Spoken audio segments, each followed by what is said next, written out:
আমাদের কাছে প্রায় 4,60,000 টাকা আমাদের ফান্ডে আসছে, বিশেষ ফান্ডে। আলহামদুলিল্লাহ। আমরা আমাদের খতিব সাহেবকে প্রায় 1 লক্ষ টাকা আমরা ওনাকে দিব। আলহামদুলিল্লাহ। আমাদের ইমাম সাহেব হুজুরকে আমরা প্রায় 1 লক্ষ টাকা দেব। এরপরে আমাদের যে সানি ইমাম আকরাম সাহেব, ওনাকে আমরা প্রায় 60+ দেব। এরপরে আমাদের যে খাদেম সাহেব হুজুর, ওনাকেও আমরা প্রায় 50+ দেব। এরপরে সানি ইমাম আমাদের যে এখানে যে তারাবি নামাজ পড়াইছেন আমাদের ইলিয়াস সাহেব, আমরা তাকে প্রায় 65,000 টাকা দেবো হাদিয়া।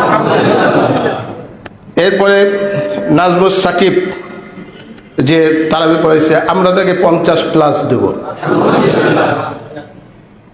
এরপরে